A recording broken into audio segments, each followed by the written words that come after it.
el principio de imparcialidad. ¿Qué pasaría si Rosy Peñafiel en un proceso de conciliación le pide a una parte que salga y se queda con la otra parte? Podemos romper ese principio, puede darse a malas interpretaciones. Ahora, ha habido casos en los cuales, si es que una de las partes se pone en un estado emocional, pues, y necesita tener una contención, serían casos, como dije yo, excepcionales, de los cuales tendríamos que solicitar que se retire la persona para un poco apaciguar esa situación de una de las partes cuando algún tipo de fibra emocional tocó en ese proceso. ¿Qué ha pasado? Y yo lo diría, señores, que en mi experiencia, muchísimo, muchísimo, sobre todo en aquellos temas en los cuales están involucrados las familias. Y les diría yo que muchas trato de profundizar también porque dentro del objetivo de una conciliación, que en cambio en la mediación no es posible, no es posible, y les voy a decir por qué, sí trato yo un poco de sacudir en esa parte, en la escucha, cuando es una escucha profunda, alguna técnica que se aplica sin que ésta tampoco pueda ir más allá y pueda generar un quebranto emocional en las partes. Eso hay que tener muchísimo cuidado también cuando aplicamos este tipo de técnica. Sí, a veces dejamos que la persona aflore muchas de las veces de esa parte emotiva que tiene profunda y que a veces ese es el obstáculo para que no pueda luego objetivamente concentrarnos y entrar a la esencia de buscar el consenso. ¿Sí? En este caso, el juez lo puede hacer porque está en su facultad. O sea, conoce toda la información dentro del proceso judicial y aplica esa fase de conciliación. En mediación no lo podría hacer. No creería, no podría hacer ese, o sea, tal vez si ve alguna situación en una de las partes que pone un tema, aflora la parte emocional, podría de pronto buscar alguna forma de poder tranquilizar y continuar con el proceso o suspender esa, la primera invitación, es decir, el primer encuentro que tuvo con las partes y volverle a invitar para que la persona se encuentre en mejor situación, es decir, ella no esté tan vulnerable en ese proceso. Porque cuando están vulnerables las personas de un proceso, y esta es otra técnica también, observar el lenguaje corporal o lo que nos transmiten a nosotros las partes procesales. Si una persona no tiene su biorritmo equilibrado, no puede tomar decisiones. ¿Sí? No se puede tomar decisiones. Si Rosy Peñafiel se enferma, está en un estado emocional eh, bajo, y este le ocasiona que bajen sus defensas, ¿ustedes creen que podría estar en capacidad de pronto de tomar decisiones que pueden ser decisiones fuertes, necesarias, fundamentales en una relación o en una situación de los hijos? No es posible. Entonces, todo aquello, ¿quién recepta esta información? El que está como facilitador, aquel que observa, que escucha, ¿sí? Que muchas de las veces las personas no necesitan decir una palabra, su lenguaje corporal expresa. Cuando algo se le pregunta, las respuestas son totalmente cerradas, es alguien que no quiere dialogar, no lo quiere hacer, ¿sí? Sin embargo, ahí viene a aplicar las técnicas necesarias por parte de quien facilite. En este caso, el conciliador lo puede hacer. En el caso del mediador, no. El mediador es una persona que va a escuchar lo que dice Vanessa Ramón, mirará, de pronto, incluso hay ciertas palabras que se utilizan como técnicas, ¿no? Son como técnicas, no es que se le dé la razón, le entiendo, le comprendo y luego escucha a la otra parte, ¿sí? Es decir, le comprendo su situación, entiendo, es razonable. Palabras sueltas que no quieren decir que yo esté favoreciendo ni que esté de acuerdo con aquella persona. Es decir, aquel momento en que aquella persona aflora todo ese sentir, todo ese pesar, usted lo que hace es hacerle sentir a ella que está siendo escuchada, que se comprende que ella esté en esa situación. ¿Sí? Esa es una técnica también que se aplica para un poco, esta técnica es para apalancar esa situación, es decir, aquellas situaciones que se ponen así medio de altibajos entre la una parte y la otra parte para ataques, esa persona lo que busca es el equilibrar, tratar de bajar toda esa dosis emocional un poco negativa, que confronta, que afrenta a las partes, entre las partes. No, eso es lo que hay que tratar también en lo posible de mitigar, ¿sí? Eso se llama mitigación en esa como una técnica. Mitigo esa parte a fin de reducir esos riesgos de que se me pueda salir de las manos, que estos consensos lleguen a situaciones que en vez de buscar una solución, de pronto esto genere un conflicto más grande, ¿sí? Un conflicto sumamente grande. Y estos tipo de conflicto en el tema, yo diría que el tema, no porque sea jueza de familia, no, he tenido la experiencia de estar en otras áreas, pero sin embargo, diría que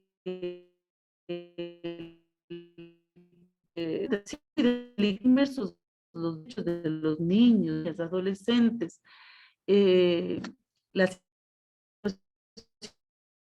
situación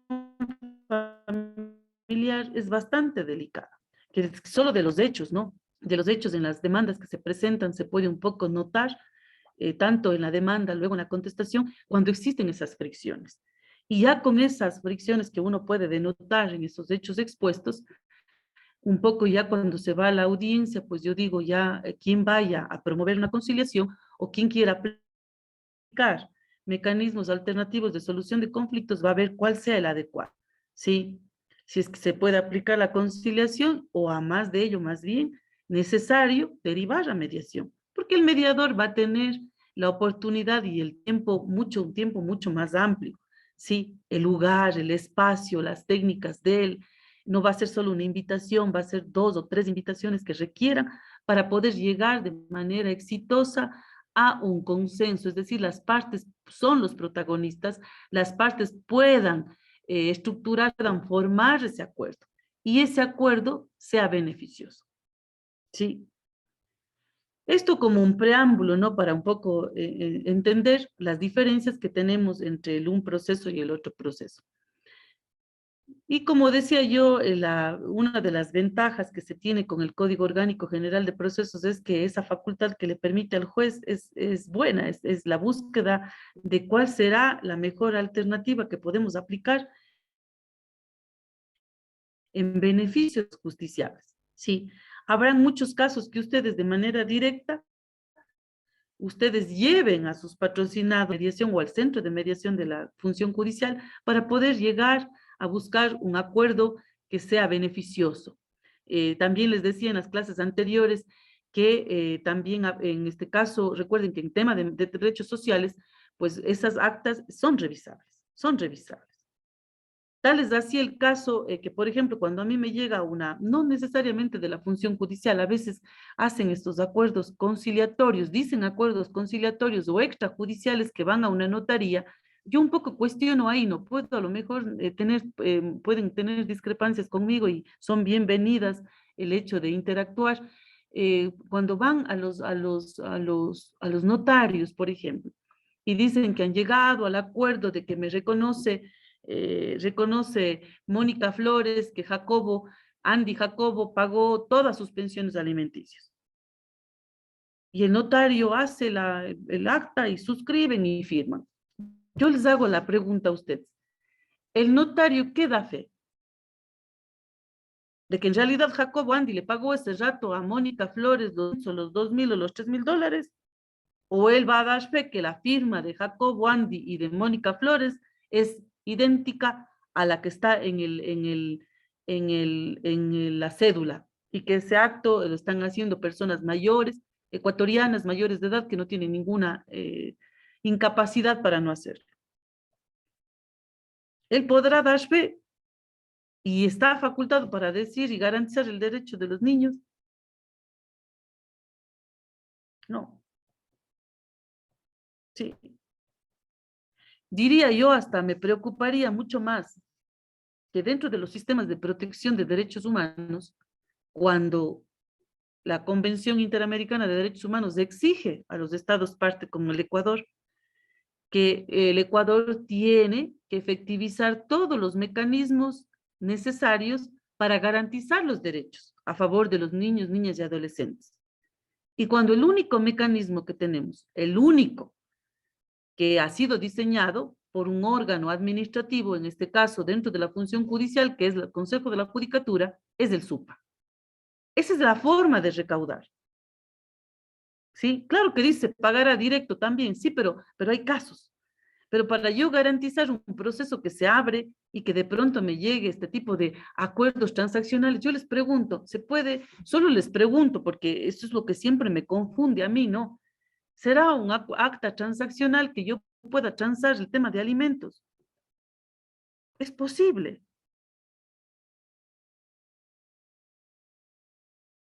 Cuando yo recuerdo las actas transaccionales que las hacía cuando ejercía la profesión y cuando tenía que defender temas de tránsito, claro, no había temas de muerte, eran solo daños materiales y podíamos llegar, los daños del auto eran por decir que $700 y llegábamos a un acuerdo transaccional, Mónica Flores y Rosy Peñafiel íbamos a la notaría y decía, ¿sabe qué? Le voy a pagar $300. Ya, perfecto, págueme este rato. Ese es un acta transaccional. Estamos transando, ¿sí? Pero el tema de alimentos, un tema de derechos sociales, o temas en donde hay derechos que no se pueden transigir en el tema laboral, lo puedo hacer. Esa es la pregunta que siempre me la hago yo. Por eso también se aplica el principio de legalidad en este tipo de actas, determinar si en realidad esta no vulnera derechos. ¿Sí? Yo no aplico esos famosos reconocimientos de diligencias, no lo hago, porque justamente tengo que dentro de los sistemas de protección buscar que esa efectividad de ese derecho se garantice como jueza. Y lo hago con revisión, es decir, en audiencia trataré si es que ese acuerdo es viable o no es viable. No porque firmaron las partes, porque fue y vino notarizado, quiere decir que a lo mejor es viable aquello. Entonces, ¿cuál es el rol que cumplo yo para garantizar el derecho? ¿Cuál? ¿Hacer lo que cada uno dice porque hay la voluntad de las partes? No es así. No, no, ahí yo discrepo, doctores, con mucho respeto, discrepo en esa parte. No sé si quería hacer alguna una pregunta. Que sea inherente al tema de mecanismos. Sí, ¿alguna pregunta?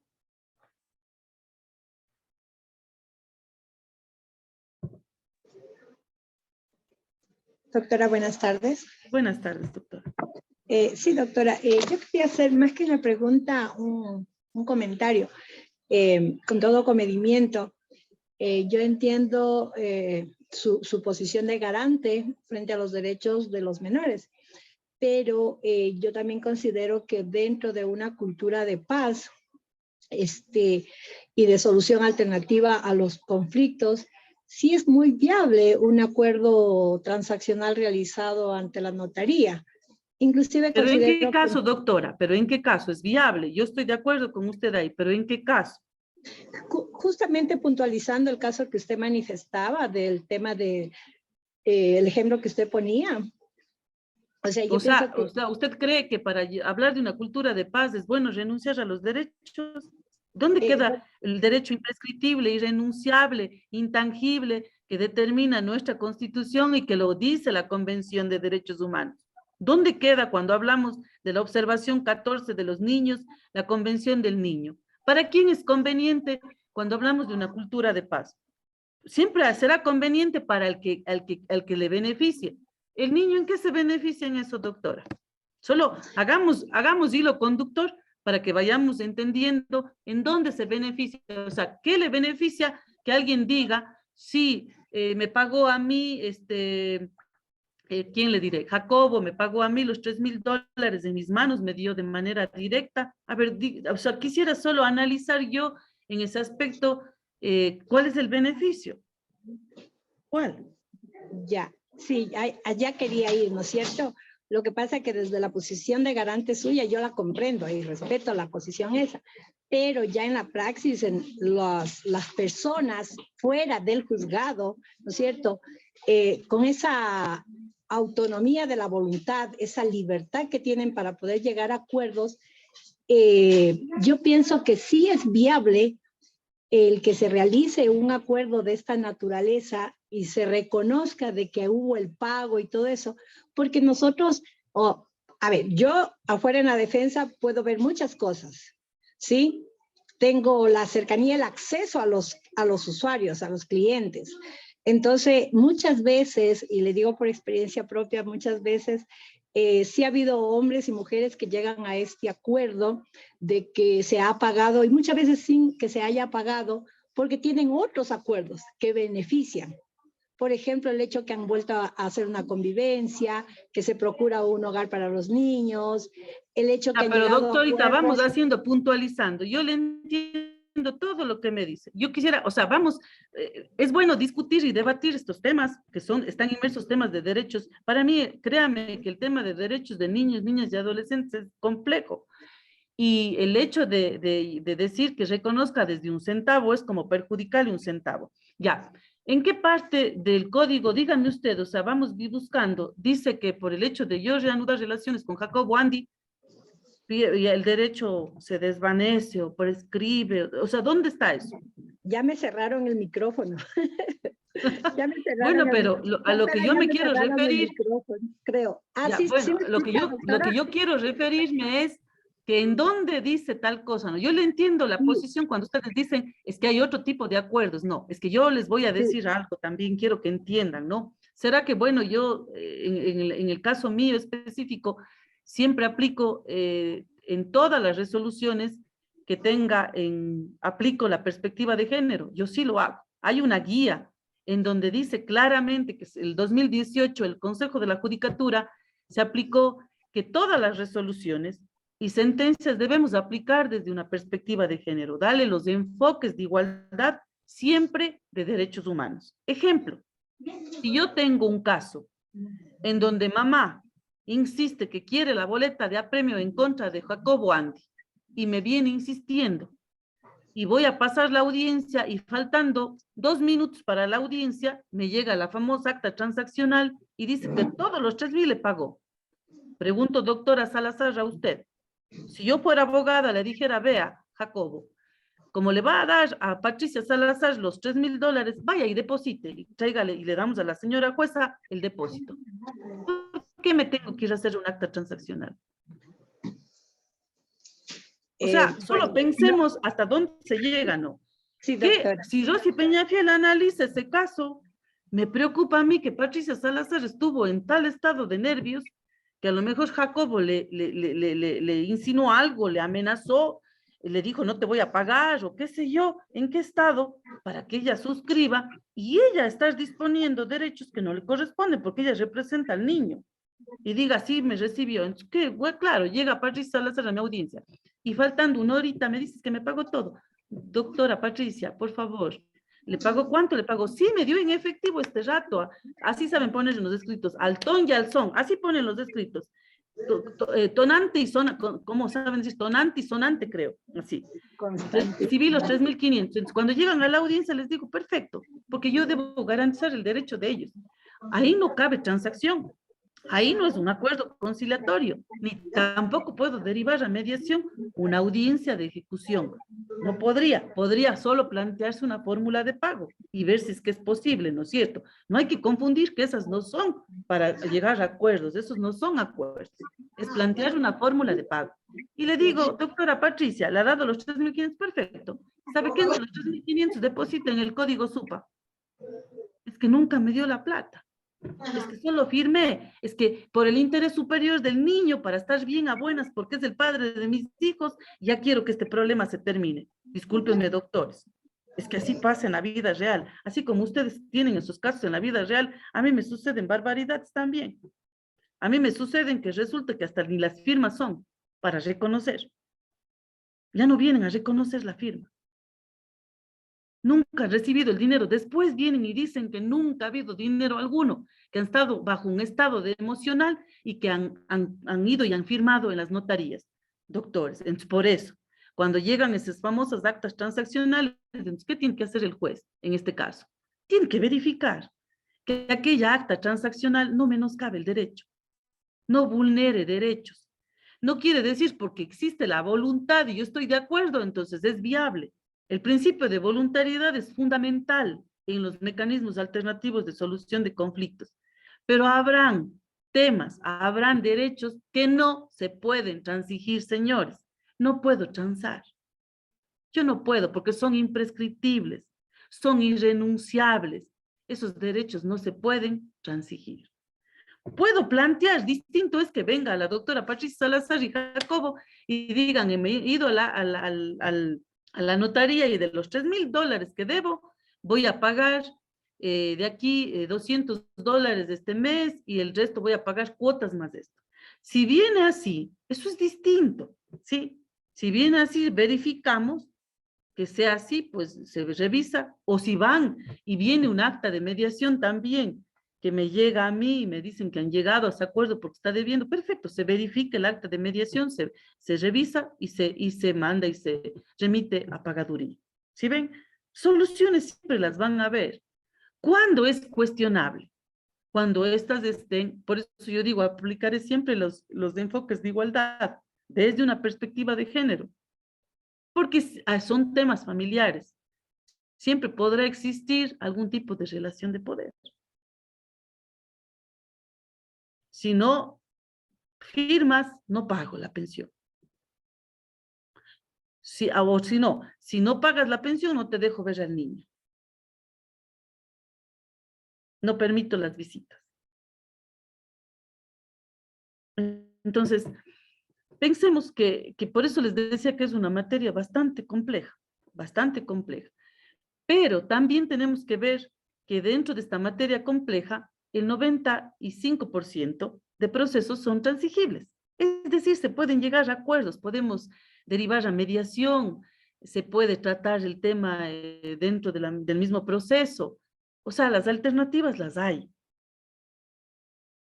Lo que yo siempre les hablo desde el punto de vista, no solo para explicarles las técnicas que ustedes tienen que utilizar, sino también les hablo desde la práctica de un operador de justicia, que porque me llegue un acuerdo así, que de pronto el acuerdo está firmado, viene notarizado y es un acuerdo que yo debo aprobar. No, el acuerdo tiene que ser verificable.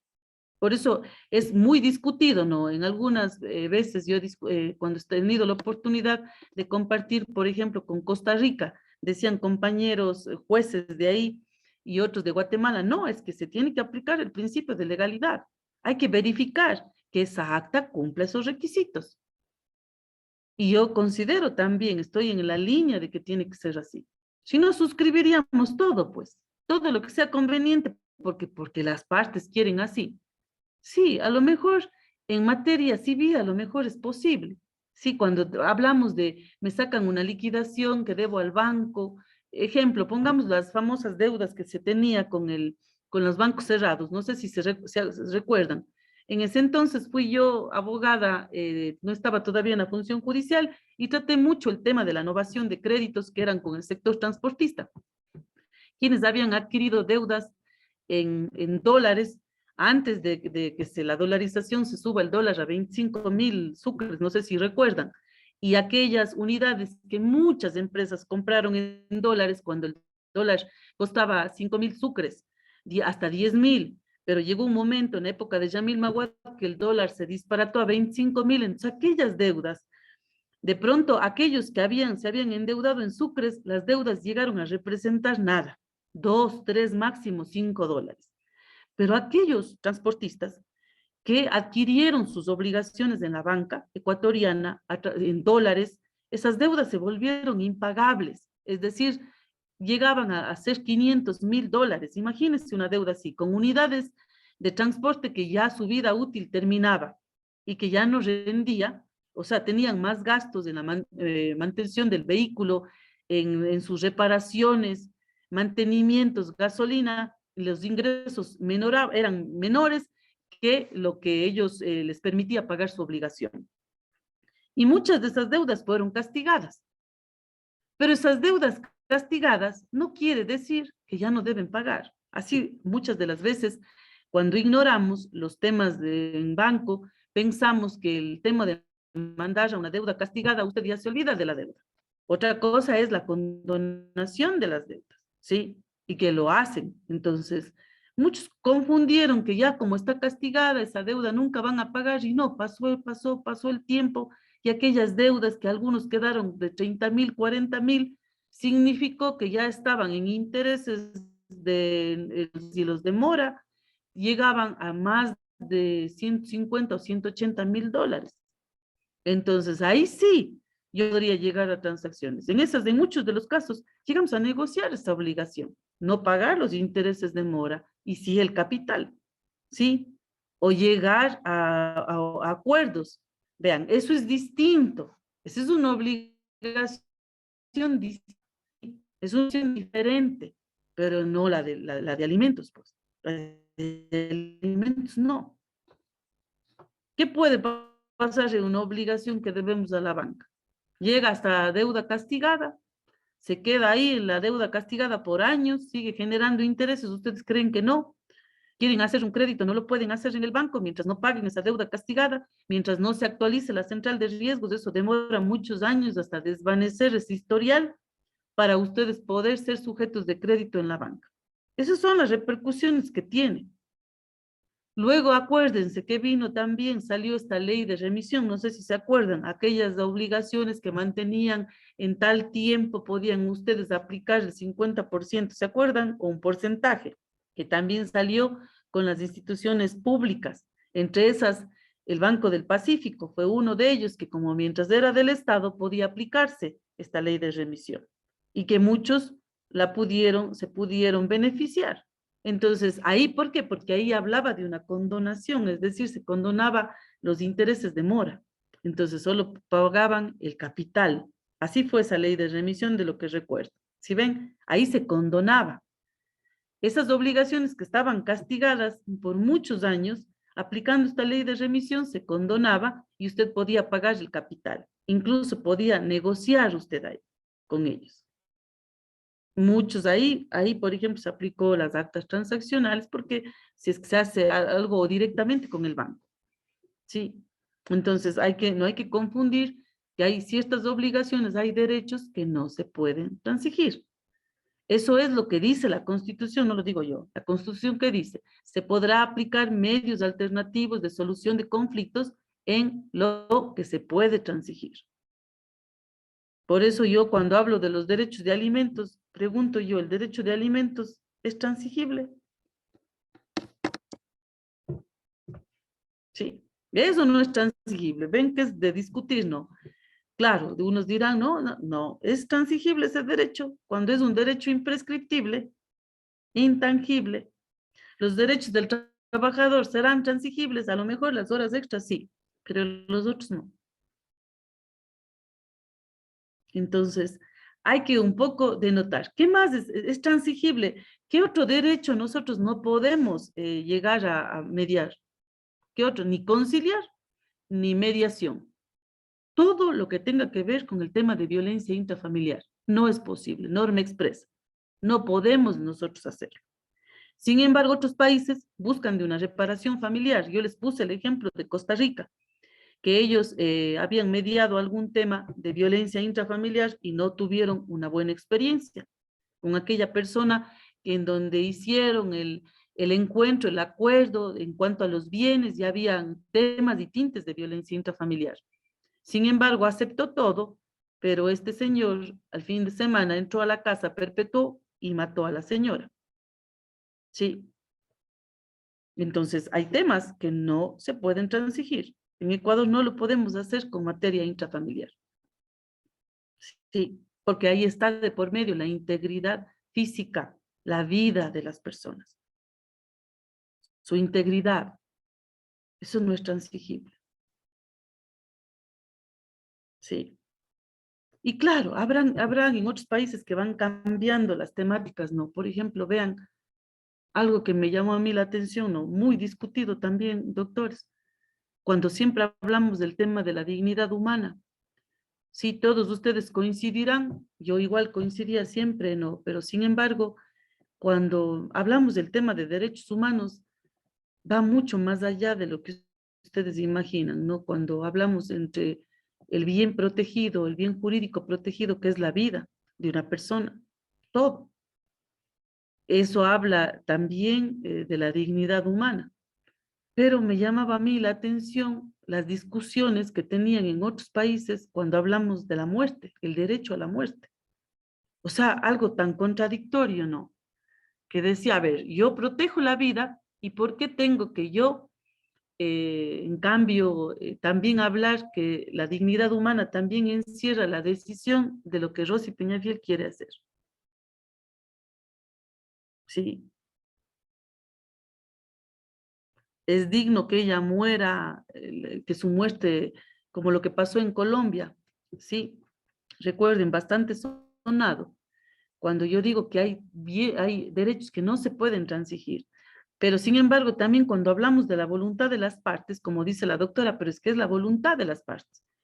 Sí, tenía un caso que me tocaba analizar a mí que decía, el señor tuvo un accidente, él se quedó parapléjico y necesitaba todo el tiempo comer con sondas, necesitaba enfermeras, tratamientos sumamente rigurosos, costosos, a pesar de que él tenía una pensión que esta pensión le permitía pagar a 2 o 3 enfermeras, ser atendido constantemente.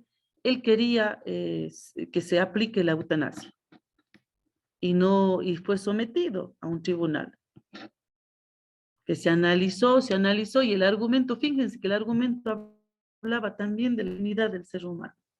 Decía que él quiere tener una, quiere ser irreversible, a más de los gastos, y no del sufrimiento externo de sus familiares, sino del propio. Tenía limitaciones en su vida.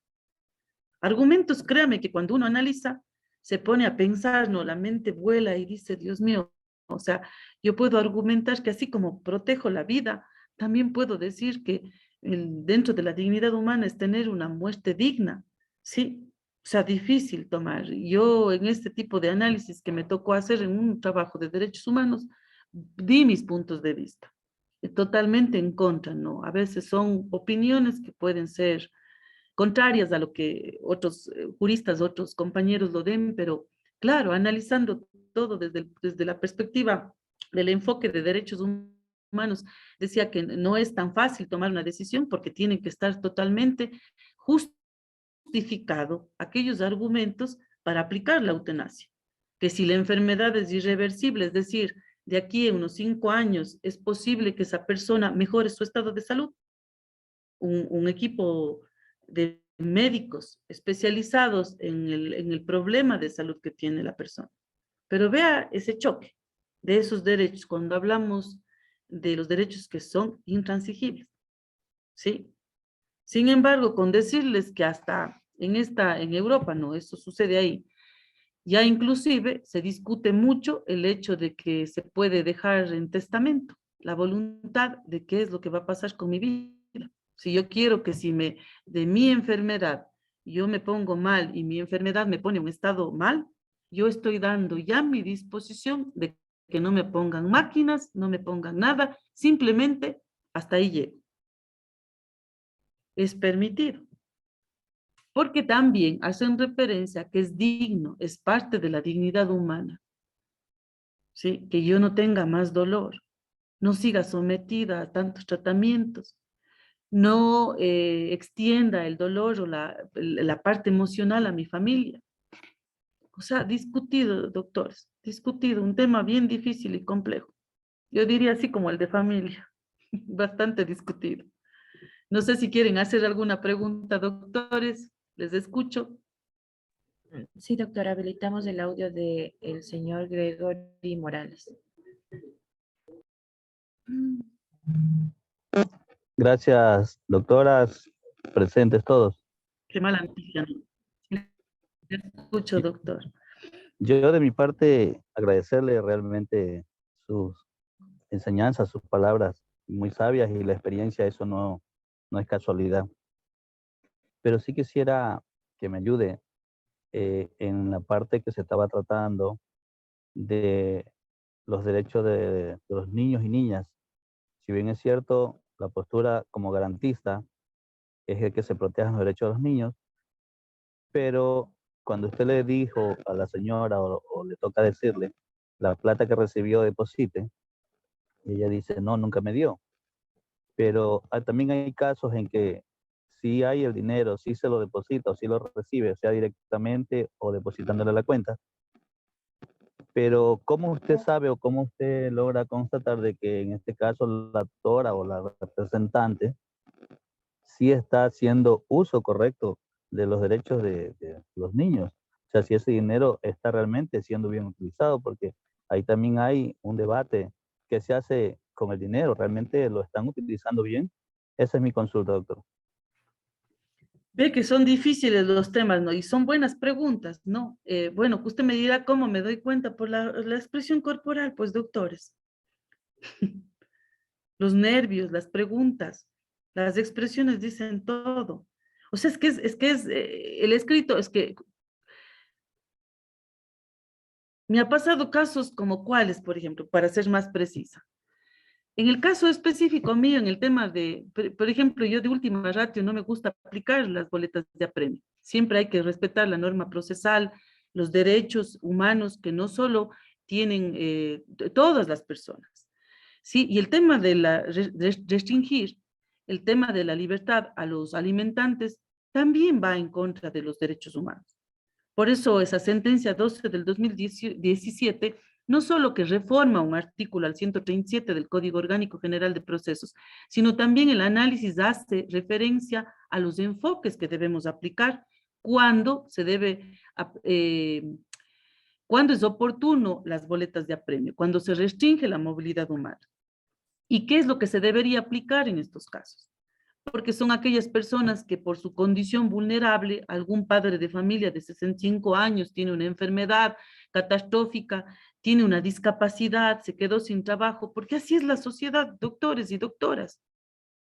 A todos ustedes, la sociedad, todavía vivimos una sociedad lamentablemente machista, prejuiciosa, estereotipada, que si de pronto Rosy Peñafiel tiene 65 años y con toda la experiencia que puede tener, se queda sin trabajo, quiere ir a trabajar, no le van a dar. Primero porque ven llena la cabeza de canas, va a decir, no, ya es vieja, ya no tiene la capacidad. Sí, visualmente, ¿no es cierto? Va a decir, no, es una mujer de 65 años, ya está enferma, constantemente se enferma y no va a rendir. Lo que yo necesito es una mujer de 30 años de edad, soltera, de preferencia soltera, que no sea madre de familia, porque ella sí va a dar todo el tiempo. ¿Es acaso no un prejuicio, un estereotipo en la sociedad, categorizar así a las personas? Lo mismo sucede con los hombres. El género no tiene que ver solo con mujeres, también con hombres. Esa sentencia 12 del 2017 hace un buen análisis jurídico, ¿sí? En el sentido de que habrán situaciones, en este caso, ¿por qué conllevó a reformar ese artículo? Porque estábamos frente a aquel hombre de 65 años de edad que tenía que pagar su pensión alimenticia, el hecho de tener que emitir una boleta de apremio, ¿qué le impedía a este señor? Perdón, que trabaje, que labore. A más de ello, sufría algún tipo de enfermedad que requería sus constantes chequeos, también es un gasto que él tiene que erogar. Y yo así hago la pregunta, así, aquí sí ya no es ni un prejuicio social, ni digamos un perjuicio social, ni es un estereotipo de género cuando yo les pregunto a ustedes. ¿Es igual un hombre de 20 años que trabaje con el mismo empeño, con la misma fuerza que un hombre de 65 años? No. A lo mejor pongamos si tiene un estado de salud formidable. Sí. No es igual. Entonces ahí sí, en esta sentencia habla claramente, expresa claramente que de última ratio hay que aplicar esas medidas cautelares. Hay que garantizar de todas formas, de todas las maneras y de toda la forma, todo el aparataje que tenga el operador de justicia para garantizar la efectividad del pago de esos derechos del niño. ¿Sí? Y claro, estoy frente a un sujeto que debe, pero que está en esas condiciones. Pero ¿cuál es la oportunidad que tiene de poder plantear esa fórmula de pago? ¿Dónde lo hace? En audiencia. Lo va a hacer en audiencia. El juez va a tener el criterio de poder entender las circunstancias que tiene el entorno del alimentante. La pregunta mía es, yo analizo, ¿no? A ver, ¿por qué van a la notaría, pagan unos $50, $60, pudiendo hacerlo en la audiencia?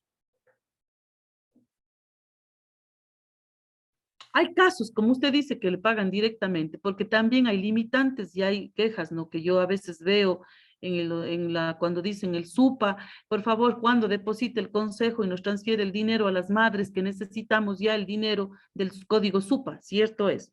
Sí, porque claro, no es que el consejo se queda directamente con el dinero. Ustedes saben que todo ese tipo de transferencias se concentra vía Banco Central y luego va la transferencia a las diferentes entidades bancarias.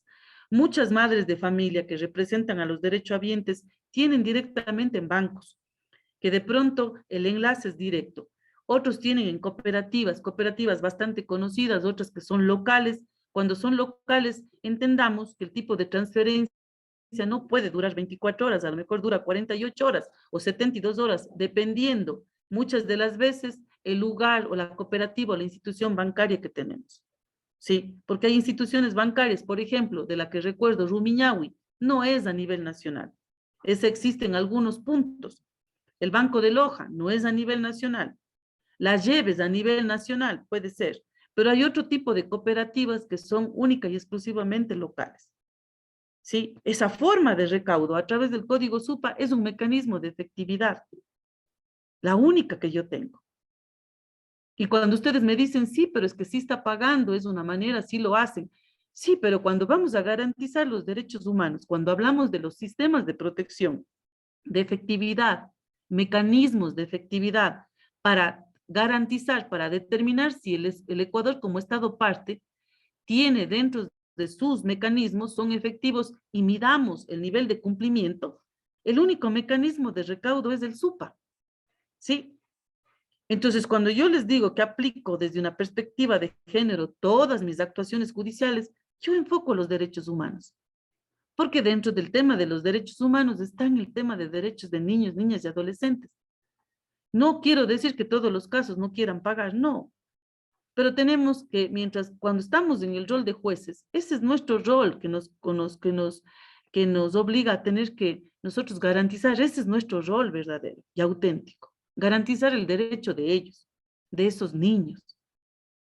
Cuando estoy en el rol de una jueza conciliadora, ¿qué tengo que yo aplicar? Aprobar un acuerdo que no menoscabe el derecho. Si bien es cierto, las partes se ponen de acuerdo, pero ese derecho que se va a traducir en un acuerdo conciliatorio, en un documento, ¿sí? Que este va a permitir elevar a una resolución, pues este no tiene que menoscabar el derecho de niños, niñas y adolescentes, es decir, no tiene que vulnerar esos derechos. No porque tiene el acuerdo de las partes, voy a generar una pensión que sea por debajo de lo que en realidad le corresponda, es decir, sobre la tabla mínima, pero por debajo de los ingresos reales. No, porque tiene que ser una pensión justa. Sí, una pensión justa para ese niño, porque es el derecho de él. Igual para alimentos congruos, cuando estamos hablando, en cambio, de que los hijos también tienen que velar por el derecho de los padres, de aquellas personas. En el caso de los niños, fíjense ustedes que hay una situación distinta, ¿no? Ellos van creciendo en edad, los niños, sí siguen siendo representados por sus padres, por su mamá, hasta que tengan los 18 años. Hasta los 21 años tienen su derecho, ¿no es cierto? En los 21 años caduce ese derecho. Ahí sí caduce el derecho. Pero en cambio, cuando vemos los alimentos congruos, aquellos adultos mayores, la situación es distinta. Yo les hago la pregunta a ustedes, porque eso también me preocupa. Me preocupa cuando quieren venir esas actas y dicen, no, ya no queremos, ya no se va a pagar porque le pago directamente. Y la señora va a reconocer un valor. Yo les pregunto a ustedes, doctores, ahí viene el enfoque de derechos humanos. Una mujer de 80 y pico de años, que a lo mejor su parte cognitiva tiene un deterioro cognitivo por la edad, se acordará y reconocerá el valor que le ha pagado el hijo, todos los 1,000 y pico, los $2,000. O sea, solo pensemos. ¿Quién garantiza el derecho de estas personas vulnerables?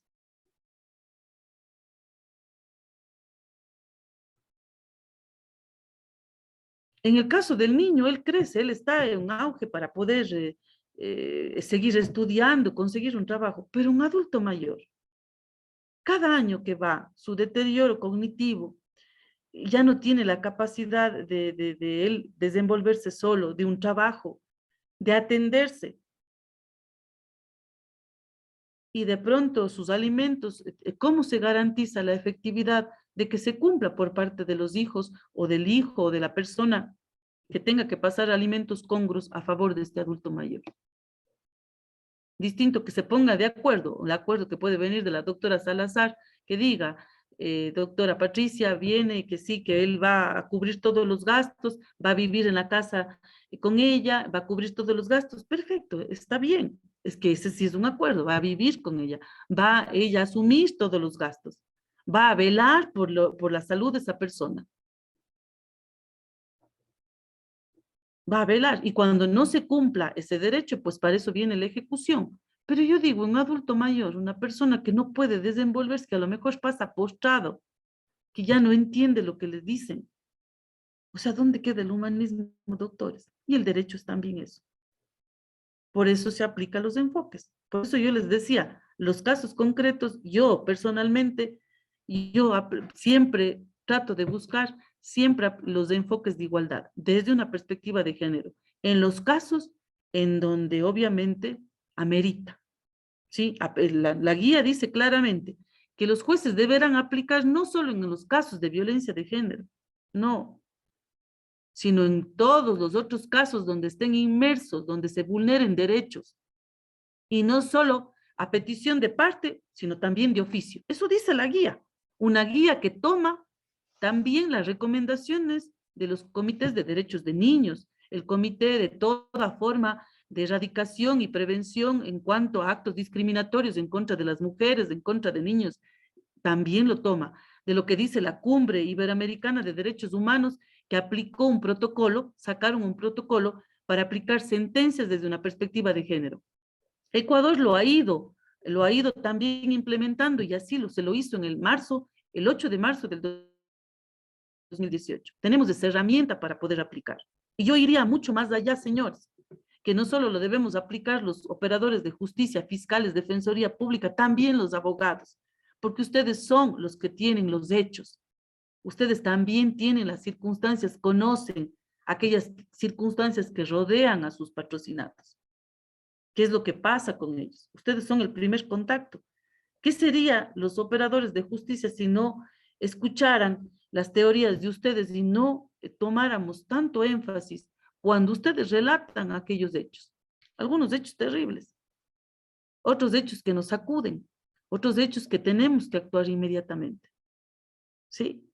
Entonces, el tema, por eso habrán, yo les digo, de la experiencia, el tema de familia es un tema delicado, pero es un tema que también nos incita y nos motiva a que siempre busquemos esa cultura de paz que dice la doctora Patricia. Ese es el objetivo también, de alguna manera reparar a esas familias que por alguna circunstancia, por un divorcio, hubo una ruptura familiar, pero que tienen que haber, continúan las obligaciones como padres en cuanto al cuidado de los hijos, los alimentos, las visitas, ¿sí? Cuando estamos frente a hechos de los bienes sucesorios, cuando en este aspecto hay disputas entre los hermanos, y lo que se pretende y lo que se busca es que de pronto exista una partición justa para todos, ¿acaso eso no es transigible? No podemos transigir. Cuando de pronto no se da solo el divorcio de mutuo consentimiento, sino también el causal, y en las condiciones, el tema de que el problema termina cuando ya se declare disuelto el vínculo matrimonial, pero inicia una contienda legal y un problema hasta que los hijos tengan 21 años de edad, ¿por qué no racionalizar también esos acuerdos?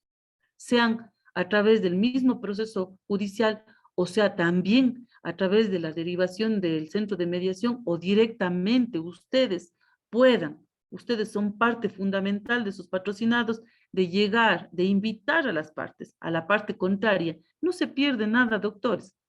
A veces yo siempre digo, cuando he tenido casos, ¿no? Y eso me pasaba a mí, de la experiencia que tenía alguna vez Juanbra, decía, pero doctor, hablemos, ¿no? O sea, se nota un poco el ímpetu o la vanidad de algunos profesionales con muchos años, con su prestigio, de no querer aceptar las invitaciones. Porque a veces piensan, no, yo no voy a ceder. Es que yo hago lo que mi cliente dice. No, me parece vanidoso eso. Okay.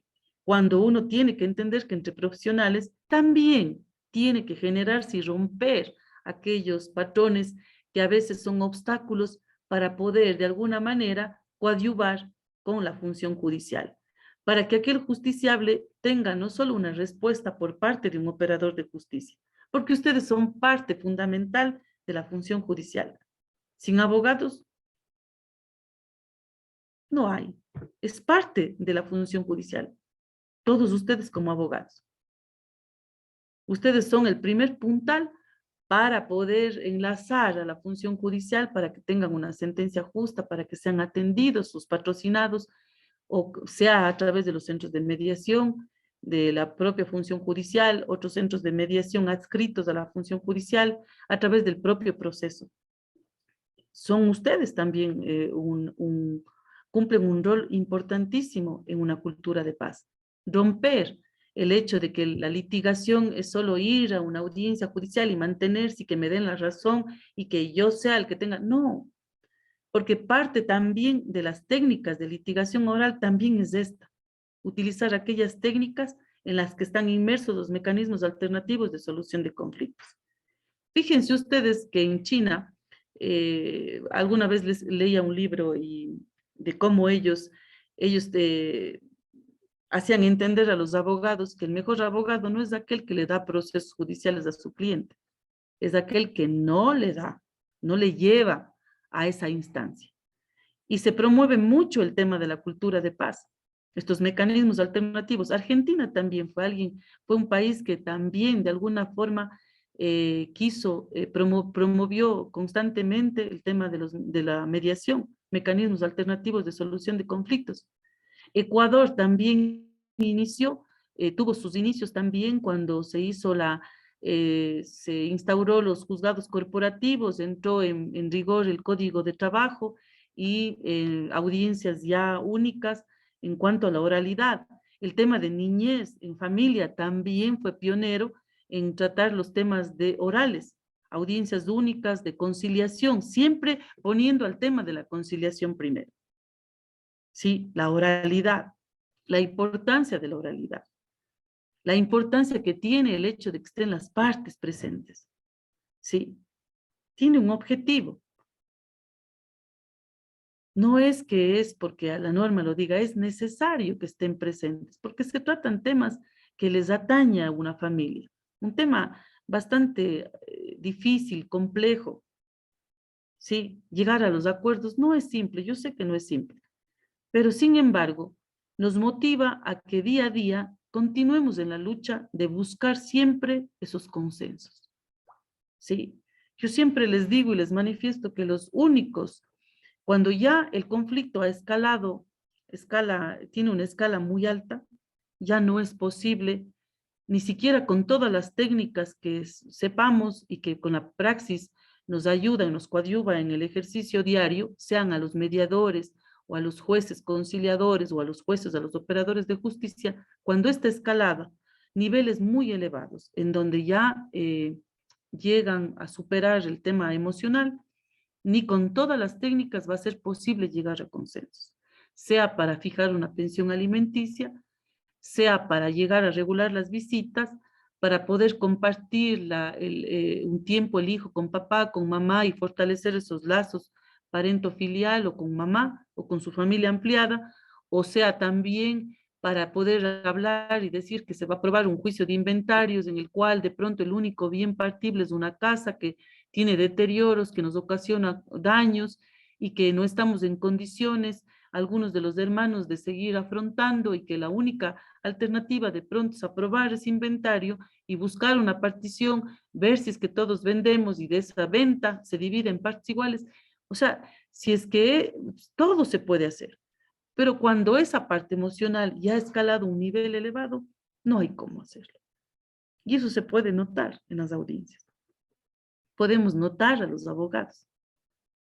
Esa información a veces nos devela en los propios escritos que a veces lo hacen y lo mandan. Yo a veces digo, esta causa sí voy a poder conciliar. Y si no puedo conciliar, voy a agotar hasta el último, voy a mandar a mediación, voy a derivar a mediación. Llega el momento, Dios mío, qué difíciles causas, qué complejas causas. Sí, no sé si damos paso a las preguntas, que parece que habían varias manitos levantadas. Sí, vamos a habilitar el micrófono del señor Fernando Basurto, por favor. Hola, buenas tardes. Bueno, Tengo un caso donde una familia, bueno, falleció el papá de estas personas y él nunca dejó una herencia como tal definida para cada uno. Simplemente dijo, ok, tengo 10 hijos, entonces la propiedad está para los 10. Pero nunca definió qué parte le tocaba a cada uno. ¿Cómo se podría llegar a una mediación de tal forma que cada uno sepa qué parte, qué lote le toca a cada uno? Porque unos dicen, no, se debe repartir de mayor a menor. Otros dicen, no, va de menor a mayor. Y total han pasado 20 años y nunca han llegado a un acuerdo.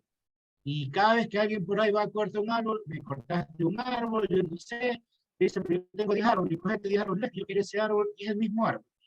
Que no hay más, no han sembrado nada, porque nadie sabe dónde le toca. Pero cada ahí que toca algo, automáticamente hay un problema. Y realmente es fastidioso que en 20 años no se hayan puesto de acuerdo. Entonces, ¿cómo podría llegarse a una mediación y no dañar la familia? Gracias, doctor. bueno, aquí hay que tomar en consideración dos situaciones, ¿no? Debe ser un terreno grande. A ver, el Código Orgánico General de Procesos le permite a usted que usted en cualquier proceso, si es que usted quiere llegar a una mediación, debería llegar a una mediación con todo.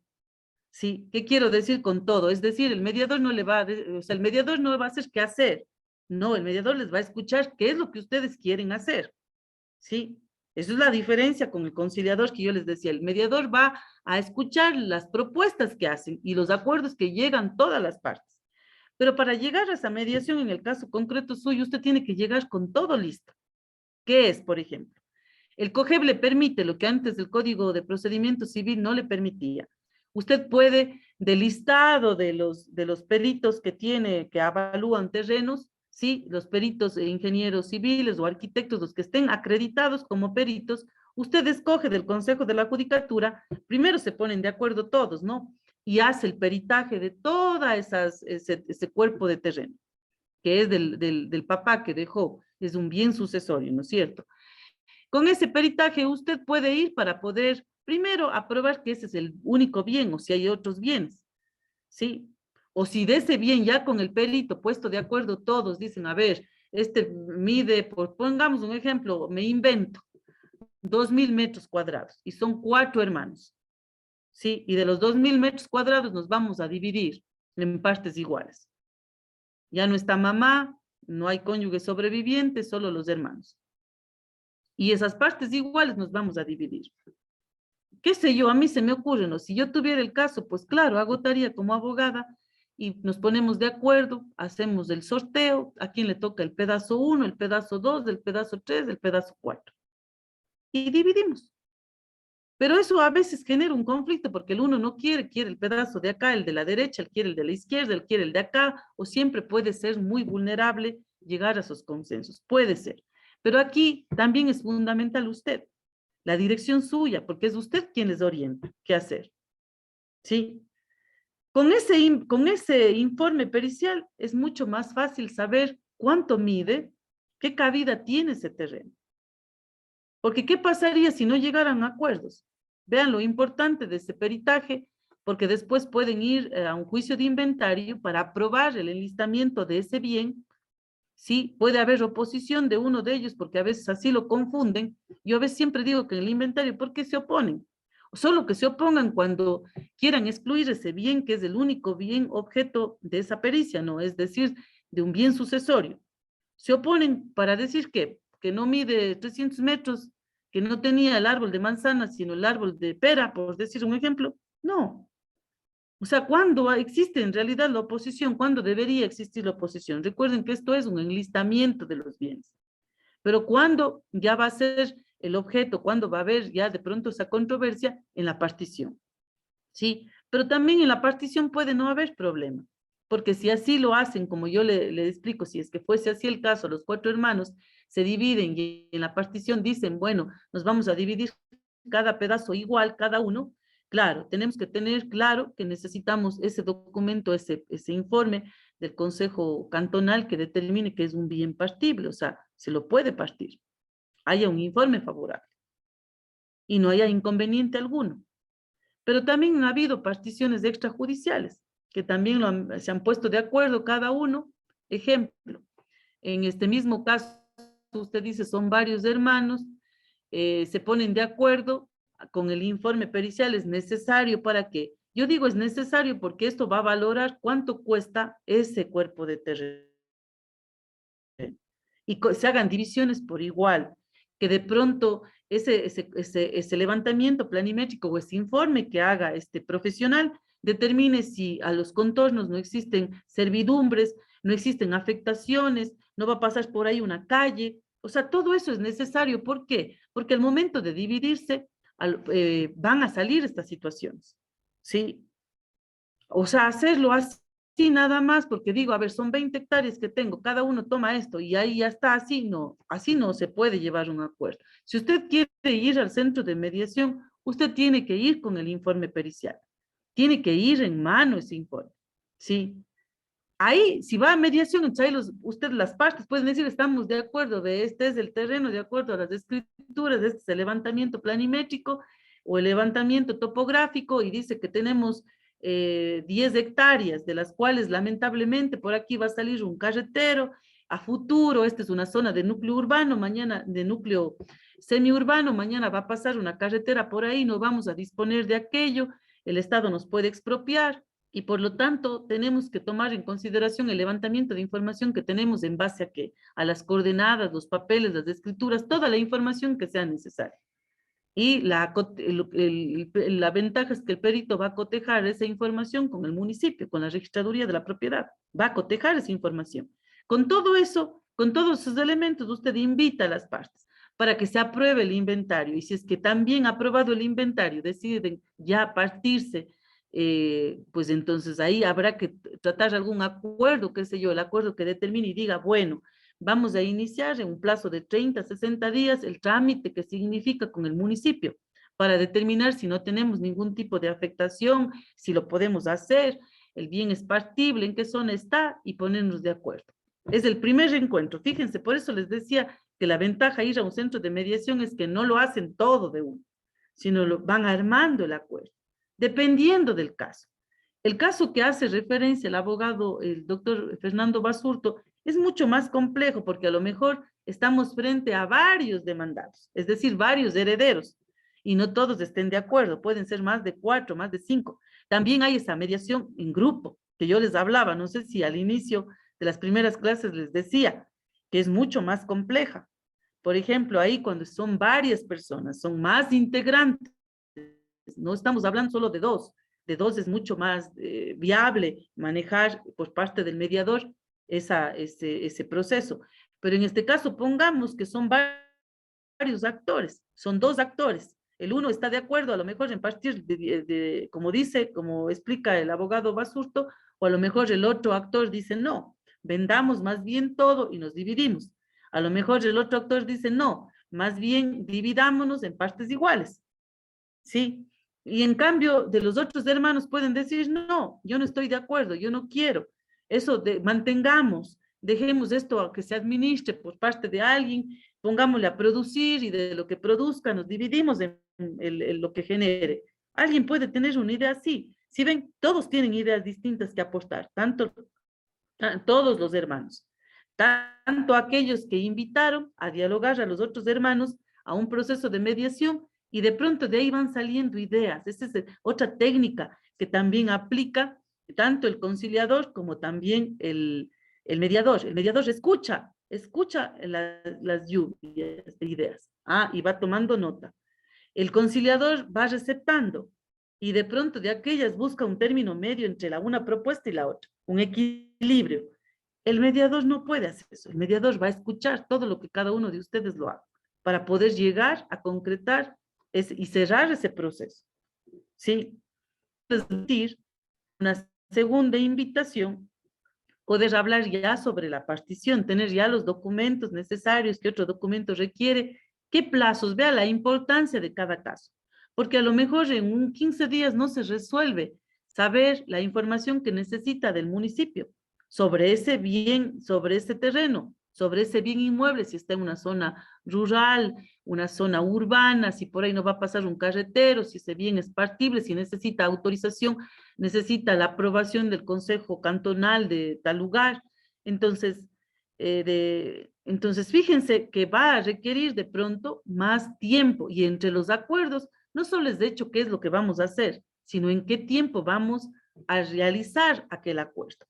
Sí, en qué tiempo vamos a ejecutar el tiempo para poder partir. No sé si ahí le quedó claro al doctor.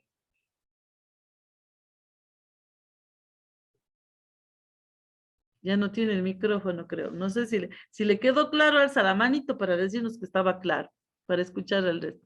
¿Sí quedó claro? Sí. O si no, las expresiones A nada ver, más. le comento mejor el caso. El caso es una propiedad rural que se vivió realmente fue en 11 partes, porque son 10 hermanos. En la primera parte, la que pega hacia la vía, está una casa que el padre de los herederos lo dejó como para toda la familia. Pero esta casa no la construyó él, la construyó uno de los hijos. Entonces, el señor falleció y resulta que no se han puesto de acuerdo. Parte de los lotes, ya hay 3 lotes vendidos por los hermanos a personas externas. Pero como tal, no hay una ubicación, porque nadie sabe dónde está ubicado. O sea, yo les digo, esto es una torta, pero no sabes si te toca la torta con el pedazo de cereza, la torta con el pedazo de Ya. chocolate, porque no sabes quién.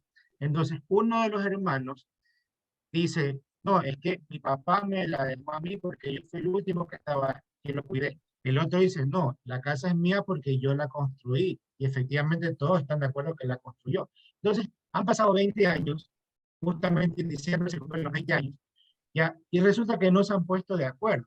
Entonces, hay un problema porque el uno dice, no, yo quiero estar más en la vía y no quiero estar al fondo porque me tocará hacer servidumbre y parte que de losma. Entonces, no hay un acuerdo hasta el momento. Entonces, por eso le decía yo, ¿cómo llegar a hacer un acuerdo? Porque yo le Ya. digo, como usted lo dice, es conflictivo porque, para variar, de los 10 hermanos, 7 viven en Ecuador y 3 viven en Italia. ¿Ya? Y de los 7, digamos, que viven acá, hay 2 muertos. O sea, digamos que quedan 5 aquí nomás. O sea, 2 muertos, 5 vivos y 3 en Italia. Pero Y no hay entran un los acuerdo hijos de ellos, pues. Entran los hijos. correcto, vienen los hijos de ellos. Entonces, por eso le digo, entonces no hay un acuerdo y como tal dice el lunes, no, a mí me toca aquí. El otro dice, no, es que a mí me toca acá. A mí me toca ahí mismo donde te toca aquí. Entonces, no hay un acuerdo y más que todo el problema, pienso yo, que deriva por la casa que está en la vía. Porque Pero como eso es le una casa decía, de... doctor, el informe les va a zafar de dudas, porque el informe pericial va a determinar qué hay dentro de ese terreno. Si hay una casa, que Ya se cuándo hizo se el construyó la informe, ya hay un casa, informe cuánto donde está está, valorada la casa. Sí, pero en todo los está, acuerdos viene lo pero que le decía, ellos la exclusión de bienes. no O quieren sea, vender. en los acuerdos viene, esta casa construyó Rosy Peñafiel con una parte, ¿cuánto era? 20,000, yo di $20,000 para hacer un segundo piso, o esta casa yo remodelé, esta casa no era así, era una covachita y yo remodelé, hice una casa de construcción mixta y por lo tanto puse $20,000. Entonces la valoración, No, esos son llegar a los todos están acuerdos, de pero acuerdo que sin sí un saben que un informe hermano fue no quien es construyó. posible. O sea, eso están conscientes, que un hermano construyó, sino que el otro Sí, dice, no, pero él es puede que yo decir, o estuve, sea, todos, a ver, es que en un tema de solo de decir así de palabras es muy complejo. Por eso le digo, en el tema, si son de bienes sucesorios, usted me pregunta a mí, ¿qué es lo que debería hacer yo? Yo le estoy diciendo que si yo no me fuera al centro de mediación, si yo no tengo un informe pericial, porque yo debo facilitarle al mediador para que pueda de alguna manera coadyuvar a las invitaciones de las ya hay el partes. informe O pericial, sea, ¿qué hay? claro, tiene que haber el informe pericial incluso para poder escuchar de manera así a cada uno. El mediador va a escuchar lo que dice el uno, lo que dice el otro. Si el uno dice que compró y de alguna manera se acuerdo, es decir, yo no quiero acá este primer terreno, yo quiero al lado de acá. A mí me dio él, a mí me dio acá. Es que yo era el último hijo, es que yo aquello. No, es que dentro de también de las técnicas hay también la deposición de cada uno de ellos, los intereses de cada uno de ellos. Cuando buscamos, siempre hago yo las diferencias grandes, ¿no? En el caso de un juez conciliador, si yo tuviera el proceso legal, si se aplica una conciliación, la conciliación tiene un objetivo, busca lo justo. En el caso de la mediación, son los acuerdos de las partes, a excepción en mediación del tema de derechos sociales, que siempre les vengo recalcando. No porque yo me ponga de acuerdo, Rosy Peñafiel con Freddy Espinosa, para que él me pague $100 de la pensión cuando él gana como juez y le corresponde pagar 500 porque me puse de acuerdo con él, entonces va a ir así. No. Claro, el acuerdo tiene que es verificable, el de mediación. En cambio, en el de conciliación, jamás yo voy a aceptar un acuerdo que menoscabe el derecho de los niños. ¿Sí ve?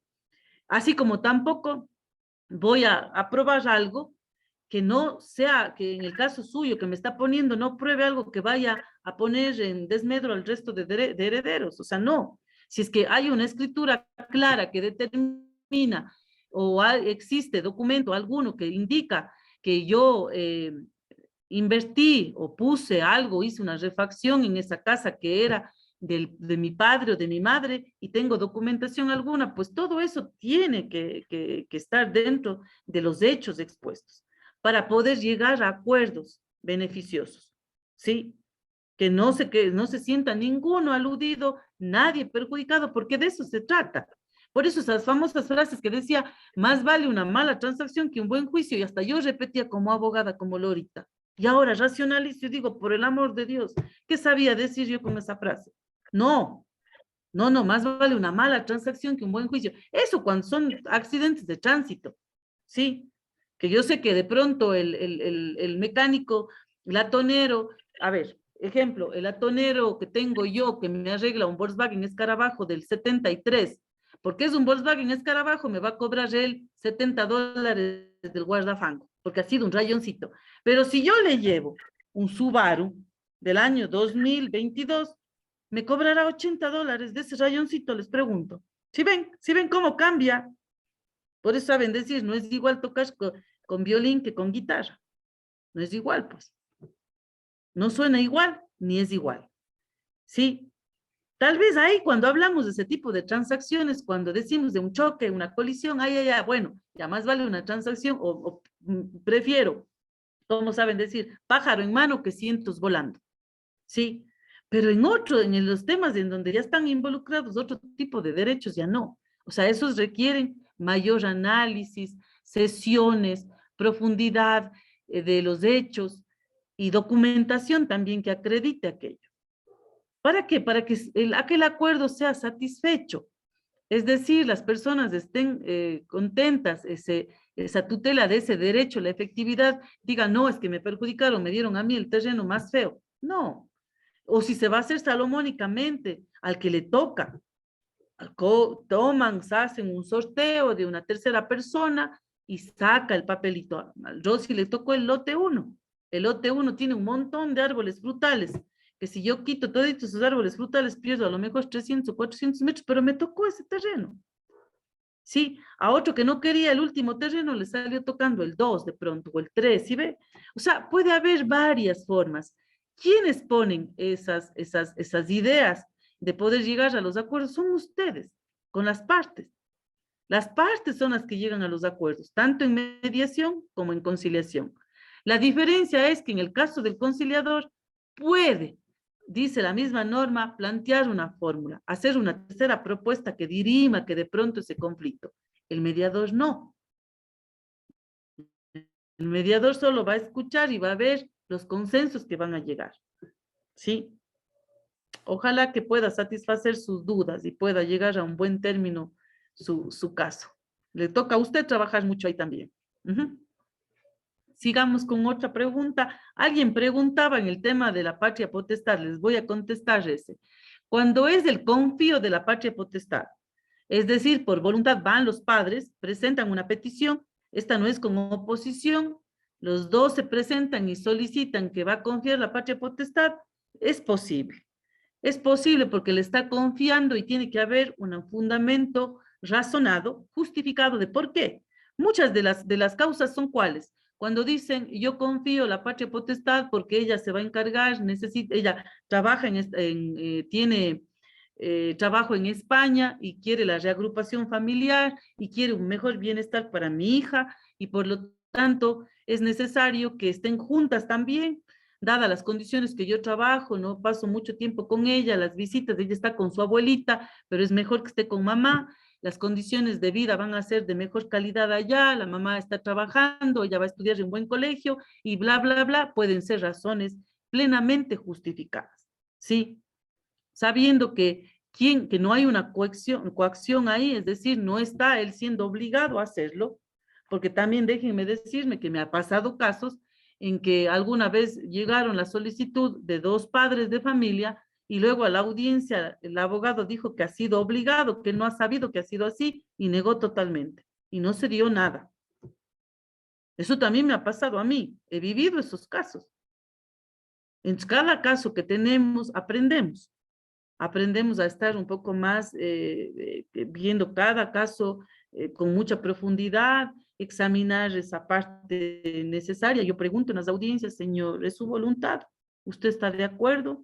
¿Cuál es el punto a debatir en una petición de eso? Determinar si hay la voluntad del señor Segundo Marcillo de confiar la patria potestad de la hija con Cristina Díaz. Si hay esa voluntad. Si no hay una coacción, no existe algo que le está obligando. En este caso decía el señor, ahí recuerdo claramente en este caso que decía la señora, la otra parte no, dice, lo que pasa es que no me quiere dar ahora porque lo que quiere es que yo firme un reconocimiento de valores de la pensión alimenticia y ahí me daba el confío de la patria potestad y diga que ha pagado todo. Vean, esos casos los tengo yo y les estoy compartiendo con ustedes y es de la vida real. No me los estoy inventando, es de la vida real. Así me dicen a mí en las audiencias. ¿Cómo? Yo quisiera que ustedes se pongan en un momento en los zapatos de nosotros. Y cuando escuchen eso, ¿qué hacen ustedes? Cuando dicen, no, es que ¿sabe qué, señora jueza? Me estaba obligando, dijo que iba a firmar la patria potestad del confío, siempre y cuando yo le firme y le reconozca todos los valores que debe de la pensión alimenticia y solo con esa condición me firmaba. Así son los casos de la vida real. Entonces, ¿qué tengo que hacer yo? Yo debo garantizar los derechos. Cuando aplique la conciliación, me despojo de esa toga. Y cuando tengo que derivar a mediación, qué bueno, que en mediación puedan los mediadores compañeros de la función judicial tratar el tema. Y si viene una acta en donde han llegado a los acuerdos, pues llegaron a los acuerdos. Entenderé que se cumplió todos los protocolos, se aplicó todos los principios, y si es que no hay ningún tipo que nada anómalo, pues simplemente se aprueba. Sí, se aprueba el acta de mediación. Pero eso nos pasa, eso sucede. No sé, ¿alguna otra pregunta?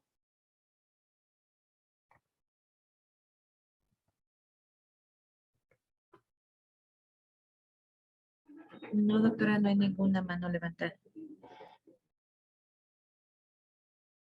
Ya ninguna, porque habían varios que estaban levantados. Bueno, vamos ahora, voy a compartirles a ustedes un poco el protocolo de lo que es una mediación. No sé si es que quieren que hagamos una práctica. Lo hacemos mañana, una práctica con alguien mediador que quiera hacer la práctica y lo hacemos interactuando. ¿Quieren hacer algo de eso? Ustedes escojan el tema y lo hacemos. ¿Sí? ¿Les parece que hacemos en línea? Damos los roles del día de hoy para hacer algo práctico ahora, en el tiempo que nos queda, para hacer un recuento de la guía. Vemos quiénes van a intervenir, qué tema lo vamos a hacer, damos los ciertos parámetros para un poco ver cómo lo podemos hacer una mediación en línea. Eso es lo que se pone en pleno auge en estos temas de la pandemia, que podría volverse a repetir alguna situación o situaciones también en que no puedan permitirse que las partes puedan comparecer por su estado de salud o porque se enfermaron y puedan hacerlo por medios telemáticos. ¿Qué dicen ustedes? ¿Si están de acuerdo?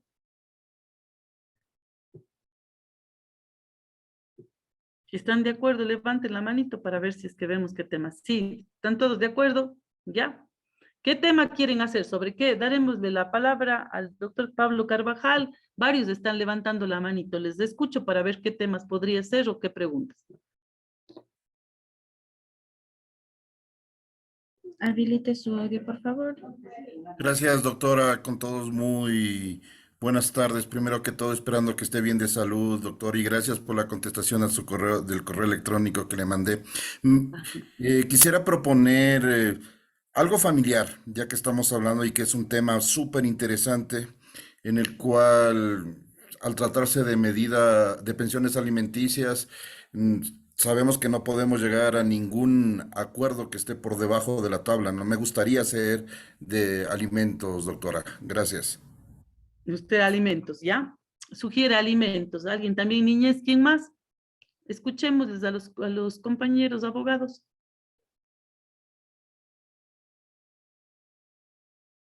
Habilite su audio, por favor, el señor Carlos Ruiz. Doctora, buenas tardes. Buenas tardes.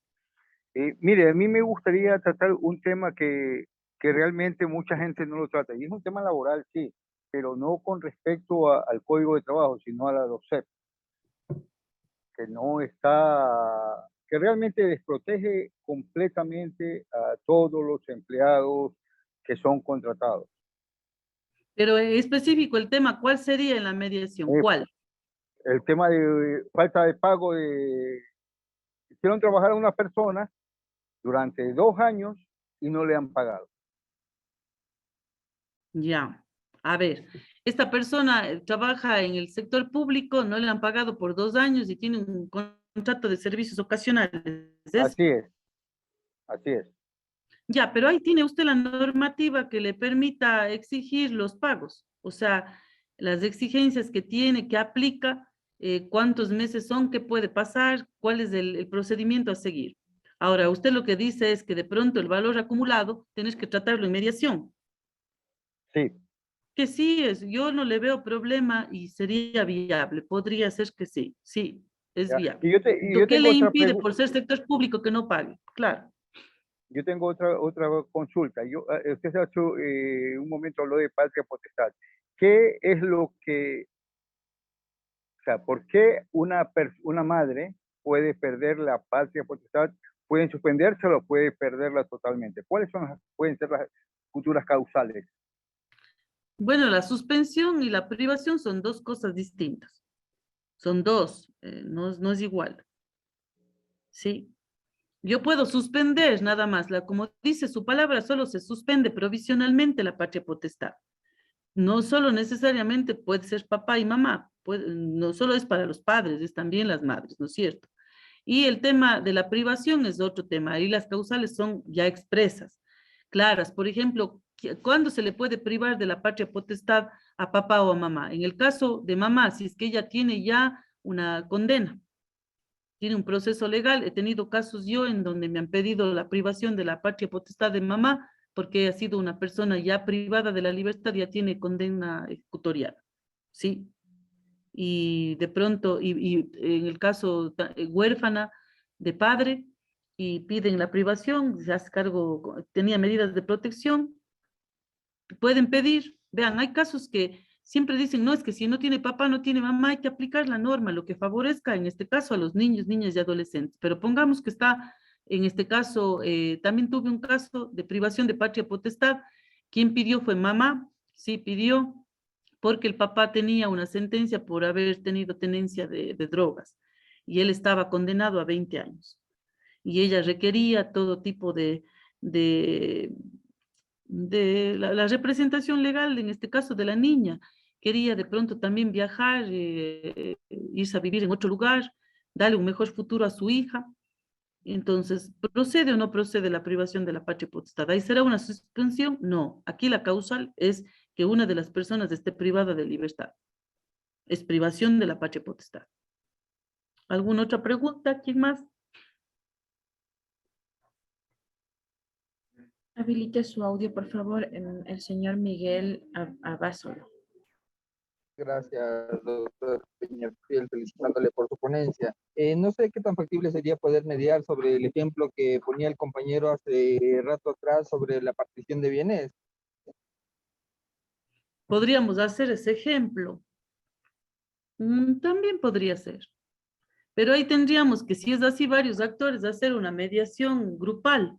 O sea, tratar ese tipo de mediación. No hemos hablado mucho, hay varios tipos de mediaciones, que esas en la práctica, no sé si el Consejo de la Judicatura tenga alguna en la práctica, no sé si ustedes han tenido alguna de esas similar.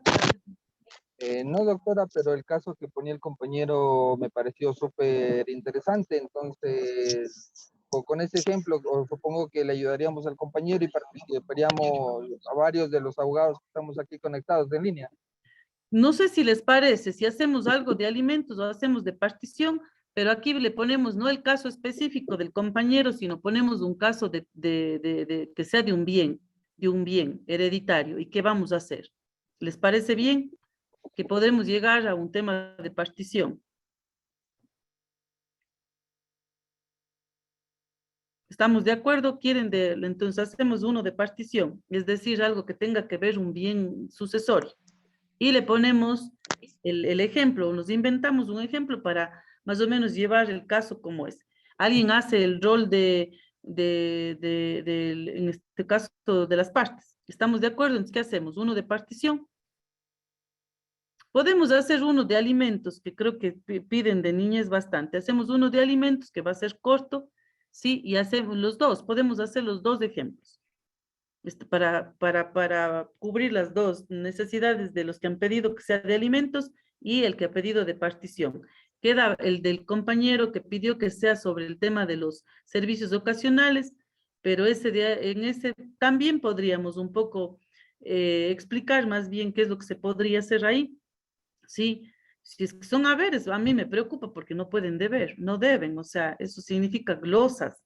El tema del seguro social, si es que no pagan seguro social, pueden aplicar el Código Penal, pueden irse privados de libertad por haber no pagado el tema de seguridad social. Vean que tiene consecuencias fuertes, no es nomás así, que yo no pago un año o sea, terrible. No solo eso, si estamos frente a una vulneración de derechos claros, pues hay también, ya sabemos que las altas cortes en este caso han determinado que no necesariamente tenemos que ir por la vía ordinaria para nosotros de manera inmediata ser atendidos a través de los operadores de justicia para que se determine si es que existe una presunta vulneración de derechos. ¿Sí? No podemos decir cuando en este caso concreto, pues si una persona no se le paga el trabajo, no hay trabajo gratuito en el Ecuador. Antes la LOCEP, mucho antes la Ley Orgánica de Carrera Civil y Administrativa, antes de estas reformas, determinaba ahí que igual trabajo, igual remuneración. Pues hoy en día ya lo consagra la Constitución de la República. Igual trabajo, igual remuneración, no existe trabajo gratuito. Por lo tanto, quien no pague, sabemos las repercusiones que tiene cuando no paga los sueldos o no paga la remuneración en el tiempo, tiene triple de recargo. ¿Qué es lo que pasa? ¿Sí? Tiene sanciones, multas por parte de la Inspectoría de Trabajo, pues se puede aplicar varios mecanismos. Uno de los mecanismos de efectividad también, vean, para garantizar los derechos de los trabajadores que establece la Constitución de la República, es justamente las entidades que controlan este tipo de procesos. ¿Quiénes? ¿Quiénes pueden controlar? Ejemplo, en el caso de que las empresas paguen al día a sus trabajadores, les paguen las horas extras, les paguen las utilidades, los roles. ¿Quiénes? Los inspectores de trabajo. ¿Sí? Ellos hacen inspecciones aleatorias a las empresas, y cuando estas empresas no entregan la información a tiempo, no dan la información que requiere un inspector cuando va en situ y les dice a tal persona, se identifica y necesita saber los roles de pago de esta empresa del último mes, y le dicen, no, es que sabe que no tengo aquí el dueño, no está la financiera, no está talento humano. Bueno, le dejo la notificación, usted tiene para tal fecha va a ser la audiencia y tiene que justificarme los documentos. Llega a la audiencia y no justifica, y pues no justificar, ¿qué pasa? Ellos inician informe y sancionan, e inclusive sancionan informes con multas por no haber cumplido, y esas se convierten en coactivas, ¿sí? Para mí, el mecanismo de efectividad en sistemas de protección de derechos del trabajador o derechos en los cuales están inmersos derechos al trabajo Los mecanismos de efectividad lo ejercitan los ministerios de relaciones laborales, ¿a través de quiénes? De estos inspectores que vienen a ser como jueces administrativos. Ellos aplican el COGEP en las audiencias. Sí, aquellas personas, ellos no tienen que avisar a las empresas para decirme, voy a ir a la empresa de Ross Peñafiel para ver si es que ella ha pagado a los trabajadores, ha hecho todo. Lo único que ellos no pueden exigir es si pagaron o no el aporte al Seguro Social. ¿Por qué? Porque esa es competencia del IES. Esa es competencia de ellos. Que cuando también van y ustedes van a cierto departamento, hacen la denuncia de que no pueden hacerse atender con los médicos, no pueden hacer un crédito hipotecario, un crédito quirografario. ¿Por qué? Porque el patrono se encuentra, no está al día en sus planillas o no ha pagado, ellos inmediatamente actúan. También generan multas. Y después vienen glosas y vienen coactivas. Y si es que han pagado, de pronto, ¿qué pasaría si en este caso el doctor Zambrano lamentablemente no pagaron la planilla en el día específico que correspondía? Se retrasaron un día o 2 días. ¿Saben lo que pasa? Y él le da algún tema de salud y ingresa de urgencia a emergencia. Ingresa a emergencia, le cubrió todo el seguro, le atendió médicamente, luego verifican si es que el patrón no ha estado al día. Si no estuvo al día, ¿saben qué pasa? Que esa atención médica se traslada al patrón. Y luego vienen glosas. Y ahí vienen los apuros, los sustos, y aplican hasta acciones constitucionales para querer desvanecer glosas, cuando el único mecanismo de efectividad para garantizar el derecho a los trabajadores, ¿cuál es? Es este control. ¿Cómo el Estado puede decir y garantizar la efectividad de esos derechos de los trabajadores? Que les paguen a tiempo sus remuneraciones, que les paguen al día seguridad social, para que ellos puedan, si sufren un accidente de trabajo, tienen algún tipo de enfermedad causada por su trabajo o por sus enfermedades que lamentablemente son así, cotidianas, ¿qué pasaría? Solo el único mecanismo es a través de ellos, de los inspectores. Entonces, cuando hablamos siempre de los derechos humanos, no es bonito solo saber lo que dice la Convención Americana de Derechos Humanos y qué hace el Estado parte del Ecuador para garantizar esos derechos. Tenemos que ver qué políticas fortalecidas tienen, cuáles son esas políticas estatales, gubernamentales que efectivizan y que garantizan como Estado ese derecho. ¿A través de quiénes? De sus ministerios. ¿Quién es en este caso? El Ministerio de Relaciones Laborales. En este caso, ¿quiénes en todas las direcciones provinciales o regionales existen sus inspectores de trabajo? Sí, que cuando alguien que se considera que está en todo su derecho de reclamar, no le han pagado los sueldos, presenta una denuncia, inmediatamente va el inspector y recepta documentación. Y le dan un término para presentar la documentación. Sí. Y también acuérdense que el COGEP también nos habla de cuando se deben más de cuántas remuneraciones se puede también ir por el código. ¿En cuántas horas debe convocar el juez? También existe el procedimiento. Pero si en cambio ha habido algún tipo de situación que claro, la persona dice me debe tanto dinero y este dinero no hay el presupuesto y es que ha pasado la pandemia y es que no ha habido los ingresos, no ha habido no nos han desembolsado desde la parte central el dinero para estas entidades y que por lo tanto hay un retraso de los sueldos y todo, podría irse a mediación si es que así lo amerita, pero yo diría que esa parte es muy lenta para poder efectivizar un derecho de manera inmediata para aquella persona, porque el trabajo materializa otros derechos, como por ejemplo la vivienda, la alimentación. Si una persona no recibe una remuneración, ¿cómo subsiste? ¿Cómo se alimenta esa persona? Si paga una renta, ¿cómo paga la renta mensual? Si tiene que pagar de pronto la alimentación de sus hijos para que vayan a la escuela, el lunch, ¿cómo paga si no recibe la remuneración? Y si esta persona sufre un problema de salud, un quebranto de salud, ¿cómo puede hacerse atender o de pronto receptar esa atención inmediata? Vean cómo se materializa a través del derecho del trabajo otros derechos más. ¿Sí? No sé si hay para el doctor Carlos Armando Ruiz un poco más bien la efectividad que yo diría es aplicar todo el aparataje que sea mucho más efectivo para garantizar ese derecho. Bueno, no sé si quedó claro ahí. Entonces vamos a quedar con los dos temas de alimentos y el tema de la partición. Una partición que vamos a hacer, ¿no es cierto?, donde bienes sucesorios.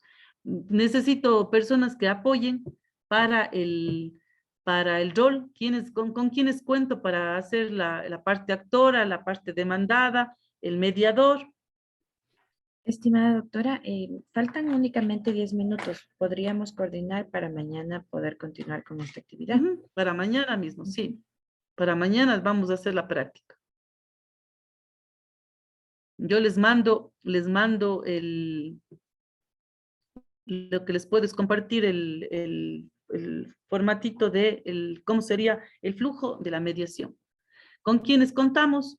Para poder, necesito voluntarios para poder hacer ya, doctor Pablo Carvajal va a ser el mediador. Dice que se arriesga, no pasa nada, doctor. ¿Qué puede pasar? Diga, nada. No importa que nos estén viendo ahí en el Facebook, en donde sea, no importa. Así mismo vamos a aprender, todos vamos a aprender. ¿Sí o no? Así son los casos de la vida real, así nos pasa. A los jueces también se nos va a veces, se nos olvida el flujo. No crean que no. Parte demandada. A ver, vamos, Cristinita, no sé si me ayuda a tomar nota, le vemos quién era. Pablo Carvajal va a ser de mediador. Es para el tema de alimentos, ¿no es cierto? Él era en alimentos, ¿no? Ya. ¿Quién era hace un ratito para parte demandada? Levantó la manito. Decía, aquí en el chat dice Miguel Fernando Abásola. Ya, él es el demandado. Él es el alimentante, entonces. ¿Quién va a ser la actora? Doctora Patricia. Doctora Patricia Salazar, la actora. ¿Ya? Bien. Actor y demandado, y tenemos el mediador. Vamos a poner en menos de 3 minutos el caso. ¿Ya? Doctora Patricia tiene 2 hijos de 15 y de 12 años. ¿Sí?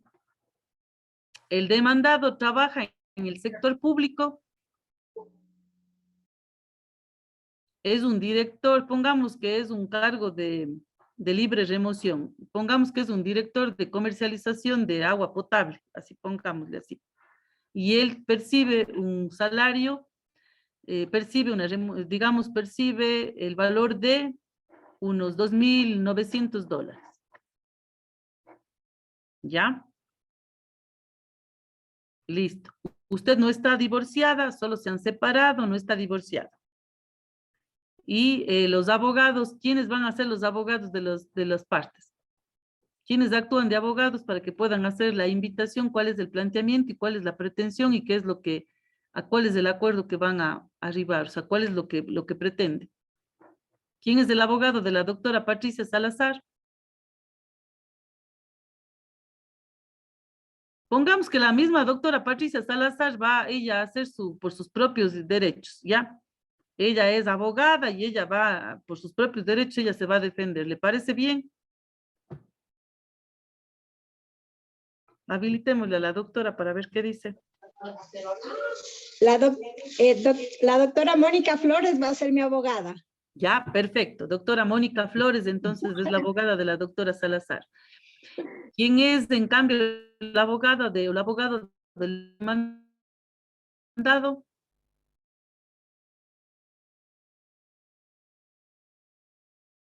El doctor Miguel Fernando dice que él va a representarse por sus propios derechos, ¿ya? Seguro. Ahí vemos qué es factible y qué no es factible, ¿sí? Si es o no factible, muchas de las veces en mediación, uno mismo defenderse. ¿Qué podría pasar? Si es ventajoso o no es ventajoso, eso luego hacemos una retroalimentación. ¿Ya? Listo. Vamos ahora con el tema de partición. ¿Quién va a ser, en este caso, el que promueve ese proceso? Tiene que ser el mismo doctor Carlos Ruiz. ¿Él es el que hizo la pregunta? No, ¿quién era? Doctor Fernando Basurto.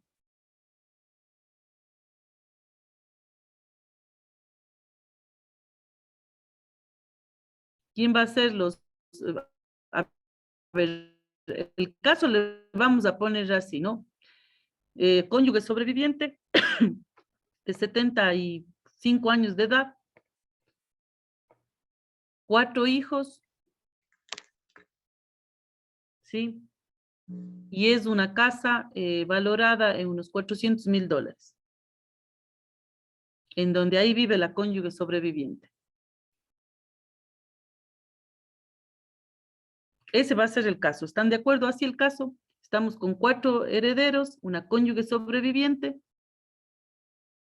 Uno de ellos quiere la partición, es decir, quiere su parte. Y va a promover la mediación, no la conciliación. Todavía el proceso ni siquiera llega a instancias judiciales, sino directamente van a ir al centro de mediación para promover un primer encuentro y ver qué es lo que se necesita o qué es lo que se requiere.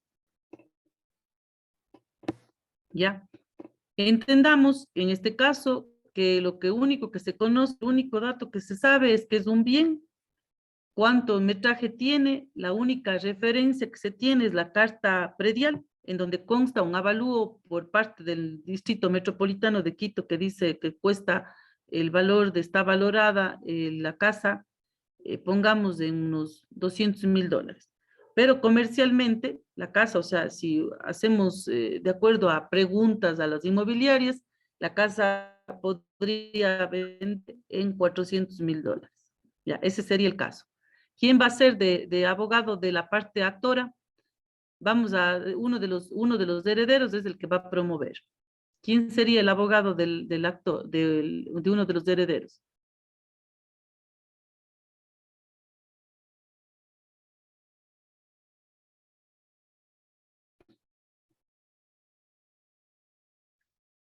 ¿Quién?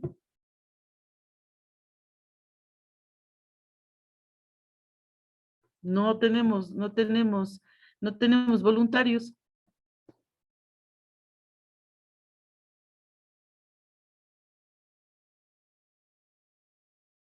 No se animan.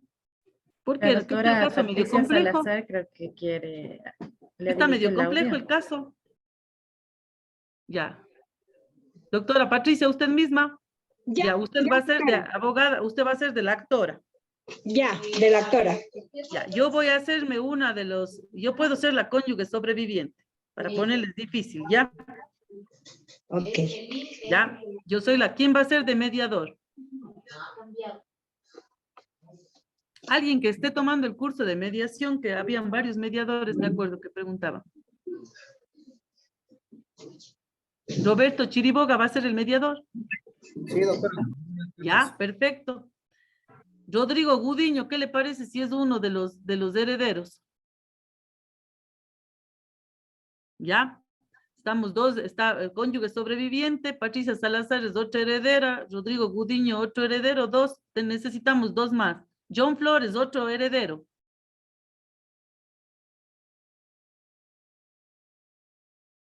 Max Alex González, otro heredero, ya está. ¿Quién más? Ya tenemos otro heredero.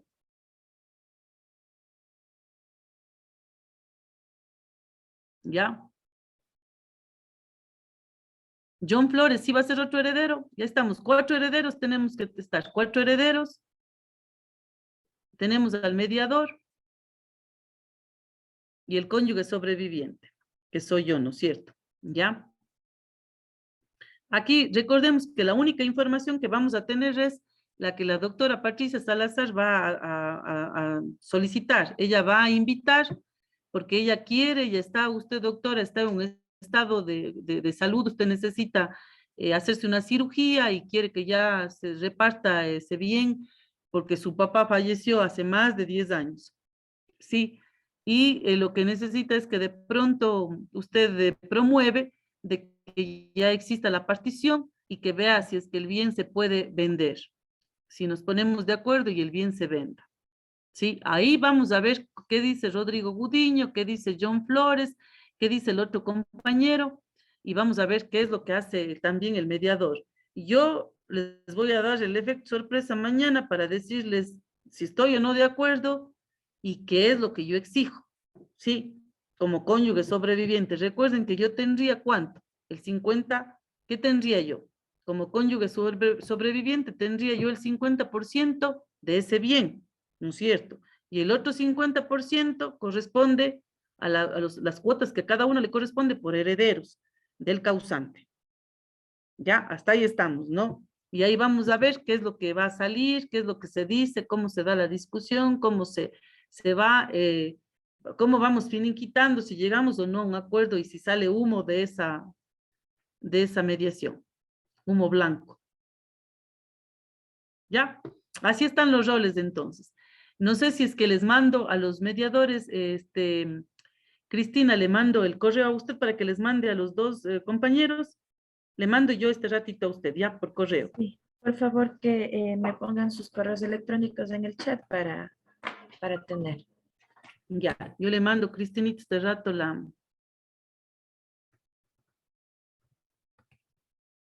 no me sale su nombre. ¿Cómo sabe estar? FJ. Cristina, ya ve, me voy de unos bits, ya me olvido. Alejandra está como Alejandra. Sí, doctora, a los mediadores tendríamos que enviarles, ¿no es cierto? O a todos los que Sí, a están- los mediadores. Ya. Sería Roberto Chiriboga y Pablo Carvajal. Ya. Ya les voy a mandar también los límites de la admisibilidad para que les mande a todos los compañeros. Y esta guía de conciliación es una que yo misma he desarrollado, pero acuérdense que esta guía de conciliación, lo que es conciliación, esto es es el tema que en Costa Rica utilizan la mediación, es la misma guía para la mediación. Sí, este es un material de la Escuela de la Función Judicial del Poder Judicial de Costa Rica. Les voy a compartir esto. Lo uno es hecho un trabajo de lo que hice hasta la fecha, de los límites que tenemos en los procesos, mecanismos alternativos de solución de conflictos. Y la guía para conciliación es un material elaborado por la Escuela Judicial de Costa Rica. Ellos utilizan el tema de acuerdo, digamos de conciliación, pero es en realidad el proceso de mediación. Esto les voy a mandar los dos archivos para que les pueda proveer a los compañeros. A todos, no a los... Entonces les voy a poner este ratito para no olvidarme. La guía.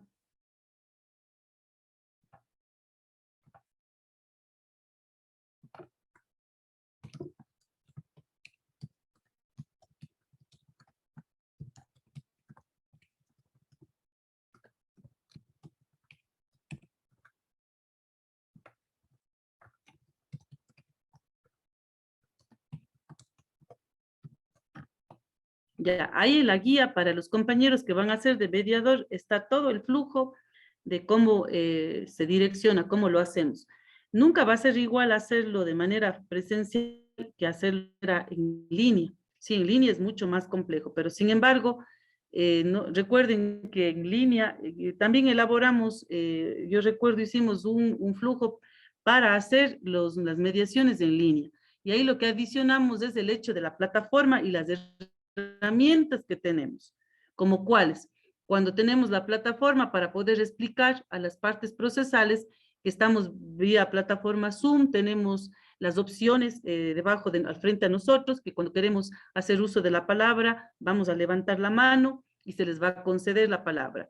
Se escuchará la otra parte si es que se va el sistema, es decir, perdemos conexión, vamos a esperar 5 minutos para volver a conectar.